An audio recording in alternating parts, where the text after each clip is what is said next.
No doubt बहुत सारी updates थी इस हफ्ते के लिए भी, लेकिन जो सबसे बर्निंग इशू इस वक्त चल रहा है वो इंटरनेट आउटरीच का चल रहा है, और स्पेशली जो फ्रीलांसिंग इंडस्ट्री है, थोड़ा सा मैं उसके बारे में बताना चाहूँगा कि जितनी फ्रीलांसिंग इंडस्ट्री इम्पैक्ट हुई है ना, उससे कई गुना ज़्यादा ई कॉमर्स की इंडस्ट्री इस वक्त इम्पैक्ट जो है ना इसकी इंटरनेट की आउटरीच की वजह से आ रहा है। ये सीज़न जो है अगस्त का, ये अगर आप जितने भी ई कॉमर्स प्लेयर्स हैं वो इससे मुत्तफिक होंगे कि इस सीज़न पे आपका साल जो फिजिकल ईयर स्टार्ट होता है उस पर सबसे बड़ा जो नंबर आपने उठाना होता है या एक नए स्टार्ट लेना होता है वो अगस्त का ही होता है।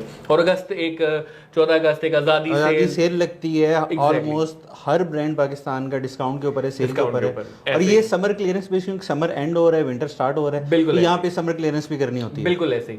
तो अगर आप देखें जितने भी डिफरेंट ब्रांड्स हैं वो इस वक्त आउटडोर मीडियम की तरफ कम जा रहे हैं, बहुत ज्यादा श्रिंक कर दिया उन्होंने, अपना सारा बजट डिजिटल वाली साइड पे शिफ्ट कर दिया। अब वो डिजिटल में जो स्पेंडिंग उसने शिफ्ट की हुई है वो स्पेंडिंग करने की कोशिश कर रहा है, लेकिन आपका इंटरनेट ही आगे से सपोर्ट नहीं कर रहा। और फेसबुक के एल्गोरिदम आप एक मिनट के लिए अंदाजा लगाएं कि किस कदर डिस्टर्ब हुए होंगे, गूगल के एल्गोरिदम किस कदर डिस्टर्ब हुए होंगे कि आप वीपीएन लगा के आ रहे हैं। तो पहले वो देख रहा था कि ये पाकिस्तान की लोकेशन है, इस एरिया में मुझे ज्यादा वो दिखाना है, अब वो एकदम से परेशान हो गया एल्गोरिदम भी कि भाई यूएसए से आ रहा है, यूके से आ रहा है, ये ऑडियंस क्या हो गया है, क्या मुझे अपने एल्गोरिदम चेंज करने हैं, क्या मुझे उस ऑडियंस को ज्यादा दिखाना है। तो वो भी उसको भी इन्होंने खराब कर दिया। प्लस आपकी जो मैसिव स्पेंडिंग आपने डिजिटल आउटडोर मीडियम्स के ऊपर लगाई हुई थी, आउटडोर से हटानी थी, वो भी सत्यानाश हो गई। प्लस ई कॉमर्स के जो अच्छे खासे टारगेट जो आपका फिजिकल ईयर का पहला बूम आता है उसने वहां पे रखे हुए थे, तो इसकी वजह से बहुत ज्यादा मुतासिर हुए। मैं आपको एक छोटी सी एग्जांपल देता हूँ। फ्रीलांसिंग इंडस्ट्री इस वक्त पाकिस्तान की जो है वो $500 बिलियन पे है, लेकिन ई कॉमर्स इंडस्ट्री से लोकल ई कॉमर्स कहते हैं इट्स अराउंड $4 बिलियन।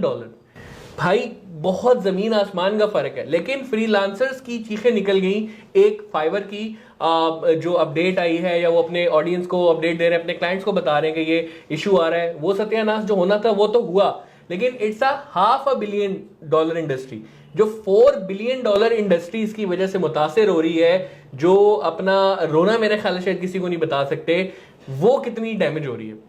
उमर भाई मुझे समझ नहीं आती कि जो पॉलिसी मेकर्स हैं जब वो पॉलिसी बना रहे होते हैं तो एक्सपर्ट्स या इंडस्ट्री के वो जिसे कहते हैं ना कि रिप्रेजेंटेटिव लेना क्यों भूल जाते हैं।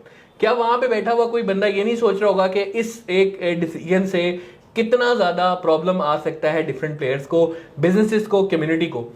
फूड पांडा एक दिन में 1.5 से 2 लाख ऑर्डर्स निकाल रहा है। अब एक मिनट के लिए अंदाजा करें कि कितना मुतासिर होगा आपका सफेद पोश तबका।